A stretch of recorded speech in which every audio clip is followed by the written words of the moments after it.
Waheshimiwa mawaziri, Dr. Moses Kusiluka, Katibu Mkuu Kiongozi, makatibu wakuu, mwenyekiti wa Tume ya Maadili ya Viongozi wa Umma, viongozi wengine mliopo, wageni waalikwa, mabibi na mabwana, Jamhuri ya Muungano wa Tanzania. Baada ya shukrani kubwa kwa Mungu, nitumie fursa hii kuwapongeza viongozi wote mlio hapa leo. Langu kwenu ni kwenda kuviishi viapo mlivyo hapa leo, na kwa kiapo cha maadili najua jaji huwa anatoa kopi baada ya zile mbili mlizo saini, moja na kurudishia. Hiyo ni reference yako ya kuiangalia kila baada ya muda. Hata mimi hapa ninayo ya kwangu, nakaa kipindi kisha naichukua na itizama, najiwekea tiki, wapi niko sawa, wapi ninalegea, wapi hivyo. Kwa ndio maana ya kiapo hiki na kupewa kopi. Lakini niwaombe pia ndugu zangu mlio hapa leo, kiapo kile kikubwa na kile cha maadili, mkashirikiane na mtakao wakuta kule mnakokwenda, fanya kazi kwa mashirikiano.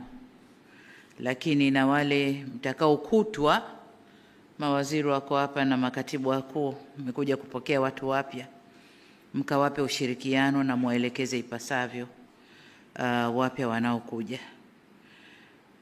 Kwa upande wa maelekezo mahsusi, Dr. Nagu, hongera. Tumekuweka nafasi hii. Katu, ni majukumu makubwa kuliko uliokuwa nayo. Najua ulikuwa na majukumu makubwa, lakini haya ni makubwa zaidi.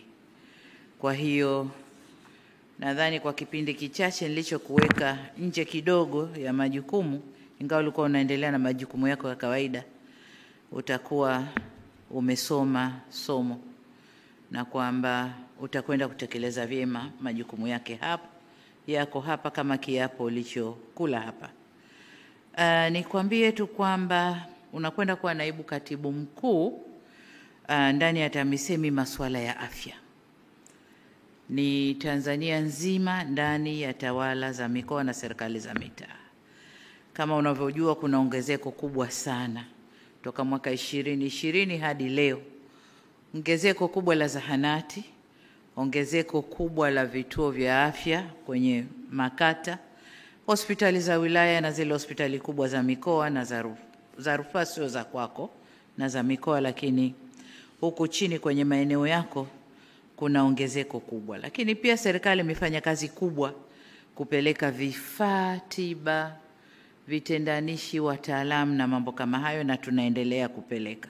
Tunajua bado kuna changamoto, lakini tunakutaka ukayasimamie vyema.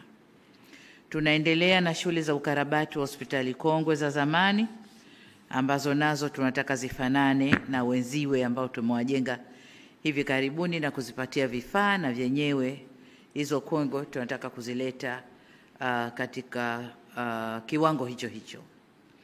Lengo letu ni kuhakikisha kwamba afya ya msingi inaboreshwa na tunasogeza huduma karibu zaidi na wananchi.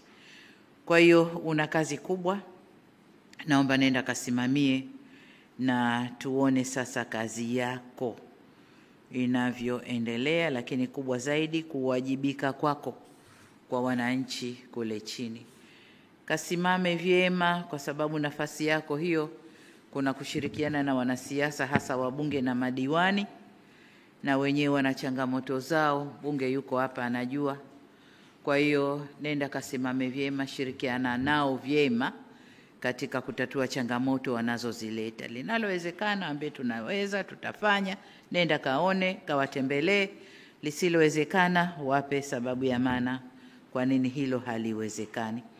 Lakini jitahidi kutafuta ufumbuzi wa shida za wananchi kule chini, na mkaondoe urasimu usio na tija kwa michakato ya manunuzi, na kajitahidini kuzingatia sheria. Hayo ni majukumu makubwa zaidi, Dr. Nagu, na ni imani yangu kwamba utakwenda kuyasimamia ipasavyo. Kama Grace aliweza, na wewe utaweza, na imani hiyo. Dr. Fred Matola Msemwa, Katibu Mtendaji wa Tume ya Mipango, wewe ni mtu wa Mungu. Nilikuona ukiwajibika vyema kanisani. Na nilipokuona kule nikajiuliza nimemwona wapi huyu mtu? Kumbe nilishakuteua kwenye hii nafasi. Kwa hiyo nenda kasimame vyema. Kwa imani yangu ni kwamba unafaa na unatosha, kutokana na kuwa umefanya kazi kwenye mashirika ya kibiashara na ya umma, una uzoefu wa kutosha. Nimekuwekea naibu katibu mtendaji mzuri, mwenyewe namuita my giraffe. Nimemsacrifice, nimekuletea. Nyinyi wawili mnaweza kufanya kazi vizuri sana. Blandina ni mzoefu, ana uzoefu wa taasisi za nje, marepoa huko kwenye research za kiuchumi, lakini pia ana uzoefu aliopata ndani ya ofisi ya Rais. Miaka mingapi Blandina? 4. Ndani ya miaka 4. Sasa ameiva, anaweza kufanya kazi vizuri ya taifa kwenye nafasi hii ya naibu katibu mtendaji wa tume. Naomba mkashirikiane. Mkashirikiane. Watanzania wana imani kubwa na tume hii. Na tume hii, na nyinyi mmeingia kwenye kipindi hiki muhimu ambako waziri anakuongozeni katika uandikaji wa dira yetu ya miaka 25 ijayo ya taifa hili. Waziri ameongoza vyema, dira iko hatua za mwisho, utekelezaji utawategemea nyinyi. Kwa hiyo naomba muende mkasimame vizuri. Ni kipindi hiki kizito na kigumu ambacho mmeingia, lakini imani yangu kwamba mnaweza mkafanya vizuri. Lakini vile vile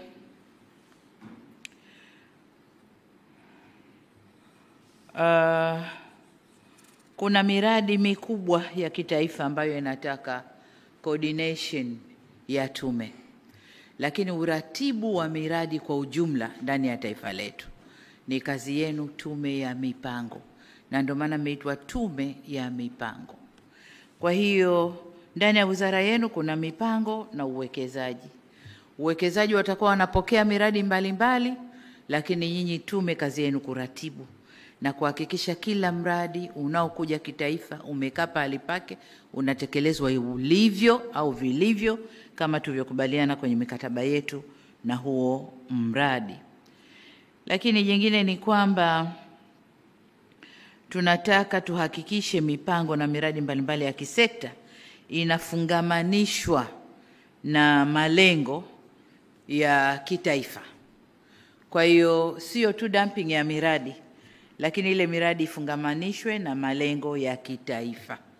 Kwa hiyo niombe sana mkakae vizuri huko, mkashirikiane na wizara, lakini nyinyi tume ndio tunasema nini, sukani, ndio mnyororo utakaoendesha wizara. Mnyororo wenu ukitoka meno, wizara haitakwenda vizuri. Kwa niombe sana sana sana mkashirikiane katika kufanya hiyo kazi. Swala jingine kwa upande wa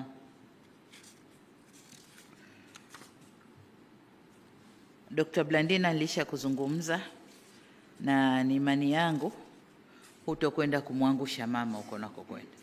Kama nilivyokulea ndivyo utakavyokwenda kufanya kazi. Hiyo ni imani yangu. Ndugu Lazaro Jacob Twange, uliyekuwa DC, ulikuwa Ubungo. Haya, lakini nimetizama CV yako nikaona ulishapita kwenye mashirika ya umma. Na unajua mashirika ya umma yanavyoendeshwa.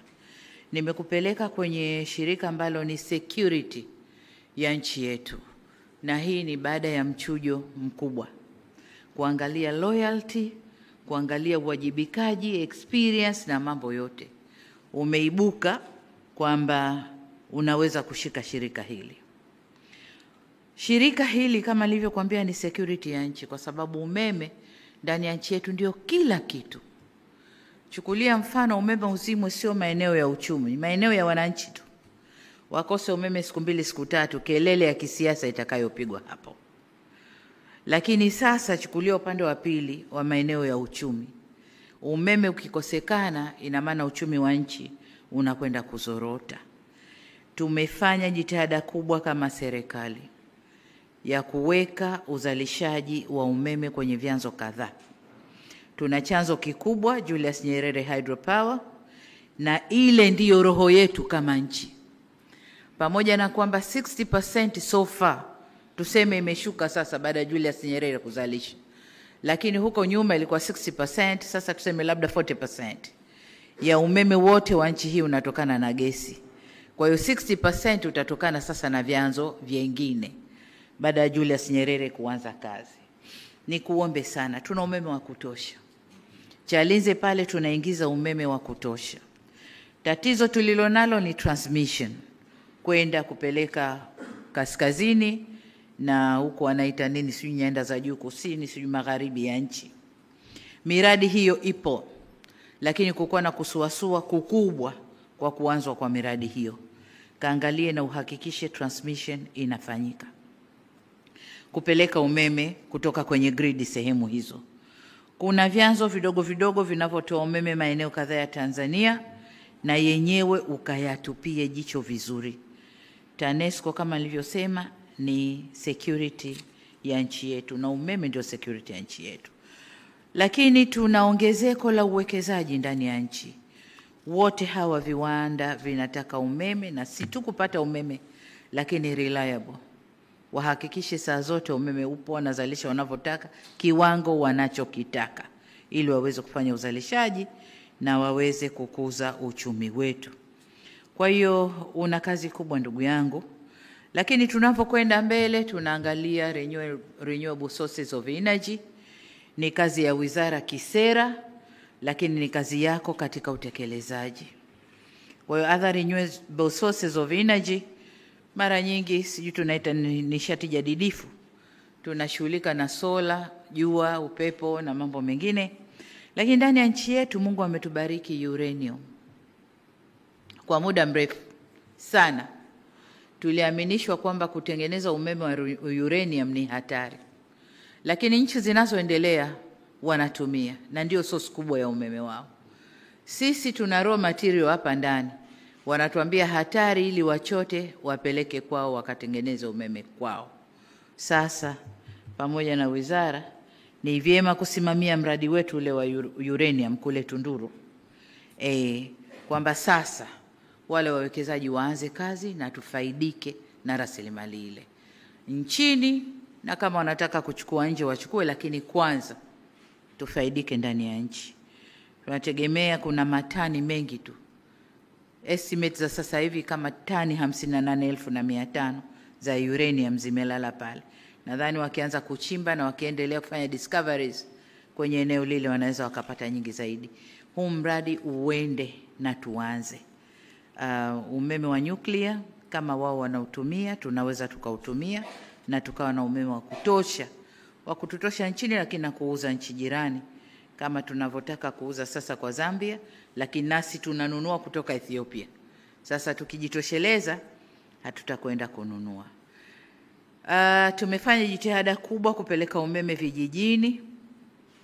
Ilani ilituambia by 2025 vijiji vyote viwe vimepata, na sasa vijiji vyote 12,318 vina umeme.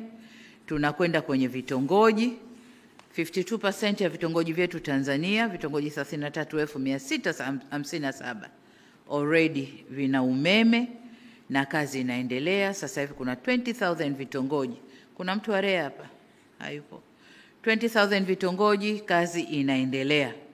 Kwa hiyo tukimaliza huko tutakuwa kama tunakaribia lile lengo tulilowekewa. Hiyo ni kazi yenu, tunaomba mkatusaidie.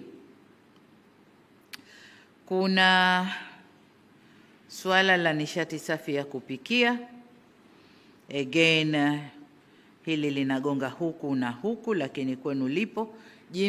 Jinsi mtakavyoweza kusambaza umeme vijijini, mnakwenda kuchangia pia kwenye hilo swala la nishati safi ya kupikia, na kuelekea kwenye kufikia ile target yetu ambayo tumejiwekea by 2034. Tumesema 80% ya Watanzania wawe wana nishati safi ya kupikia, pamoja na umeme na vyanzo vingine vya nishati, gesi na mambo mengine. Kwa hiyo hilo ni jukumu lenu. Tuna ujenzi wa substations nyingi katika kuhakikisha kwamba umeme unapatikana uninterrupted, hauzimiki. Naomba ukalisimamie. Kubwa zaidi ndani ya shirika lako nenda kasafishe yale makando kando yaliyopo, walioko kwenye kutoa umeme, walioko kwenye billing system, waliopo kwenye mambo mengine. Nilimuona naibu waziri mkuu kaenda kazunguka, hakufurahishwa na aliyoyakuta katika maeneo mengine. Nenda kasimame uyafanyie kazi. Kubwa zaidi, kuna miradi mingi ndani ya shirika lile inavuta interest za watu wengi. Kasimame katikati, simamia miradi itekelezwe vizuri. Achana na interest za watu, simamia sheria, sera zako za shirika na miradi ilete faida kwa wananchi. Hilo ndio kubwa nalo litegemea kutoka kwako. Kwa upande wa Jaji Mgeta, Susan Mlawi hayupo. Lakini Jaji Mgeta upo, umeapa kuingia kwenye tume ya maadili. Huko nako kuna kazi na mkubwa wako yuko hapa. Kuna kazi, sisi viongozi ni wanadamu. Ni watu na wanadamu. Tuna miko tumewekewa. Ukitufanyia assessment leo, unaweza ukatukuta only 30% tunafuata kweli hiyo miko ya uongozi. Sasa mna kazi ya kutulea huko na kuangalia. Ujazaji tu form na kukuleteeni, ile tunafanya sana. Lakini matendo mengine yetu binafsi huko ni mambo mengine.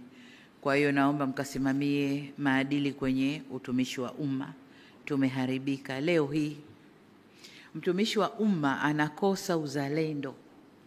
Anakosa, tuseme nini sijui, ile moyo, na kwamba mtumishi wa umma anathubutu kuchukua siri kwenye mafaili, akapiga picha kwenye simu yake na akasambaza kwenye, akijua kwamba anamkomoa rais, akijua kwamba sijui anamkomoa nani inline, lakini kumbe ni yeye amekosa maadili, ni yeye hawajibiki kwa taifa lake, uzalendo kwa taifa lake hakuna.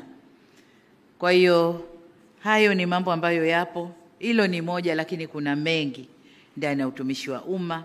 Katusaidieni, kwa sababu utumishi wa umma ndio engine ya uendeshaji wa nchi hii. Kwa hiyo katusaidieni viongozi kuwa na nini. Lakini kuna mradi ambao mmeuanzisha nami umenifurahisha, wa kuanza kuwajenga watoto huku na maadili ya umma, whether kupitia mashuleni au wapi. Lakini nimesoma somewhere kwamba tume sasa inataka kuanza kujenga maadili kwa vijana, aidha walioko universities au sekondari, lakini wakuwe na yale maadili. Itatusaidia sana, sababu Waarabu wanasema nakshi. Unajua nakshi? Ile michoro ile mapambo unayoyachora kwenye jabali yanakaa zaidi, lakini ukiyachora kwenye mchanga upepo ukipita Sasa watoto ni majabali yetu, yanakuja. Kwa hiyo mkijenga akili zile, mkizianza sasa hivi, zitakaa vizuri kuliko sisi wakubwa. Jitu lishapotoka huko nje, unaliteua, unaliweka, linakwenda na imani yake ile ile. Nikifika watanijua, baada ya miaka miwili mimi nataka niwe somebody, nionekane, badala ya kutumikia nchi anajitumikia mwenyewe. Kwa hiyo nendeni katukumbusheni maadili yetu yakoje. Basi nihitimishe kwa kuwataka wateule wote mkafanye kazi kuendana na viapo vyenu mlivyo hapa leo, mkawatumikie Watanzania kwa uadilifu na kwa uwezo wenu wote. Taifa hili ni letu, wawajibikaji wa kulijenga taifa hili ni sisi. Mlio hapa, tuliopo na waliopo ni sisi na hakuna mwingine. Na kwa sababu ya uzuri na madhubuti wa taifa letu, mnaona yanayotokea leo. Kwamba nchi, watu kutoka kwingine wanataka kuja kuvuruga huku ndani. Sasa hii kazi ya kulinda hilo sio yangu peke yangu, wala sio vyombo vya ulinzi na usalama peke yao, ni sote. Ni sote, kwa sababu wakikosa huku watapita huko, kupita mawizara, mashirika yetu, watataka kuingia huko kuvuruga. Naomba mkalinde taifa lenu. Hii ndio rasilimali yetu tulioachiwa, hatuna nyingine. Nendeni kailindeni. Baada ya kusema hayo, niwashukuru sana sana sana na niwatakie kazi njema. Asanteni sana. Asante. Naomba, tunakushukuru sana Mheshimiwa Rais. Kwa heshima na taadhima, naomba Mheshimiwa Rais sasa uridhie kwa ajili ya kupata picha za kumbukumbu hapo nje mbele ya jengo. Asanteni sana. Naomba sasa viongozi tutangulie nje haraka haraka. Sasa wale watakaohusika na picha, viongozi twendeni nje wote. Tufanye haraka. Waliowapa leo, waliokula kiapo cha maadili, lakini pamoja na familia za viongozi, twendeni nje haraka.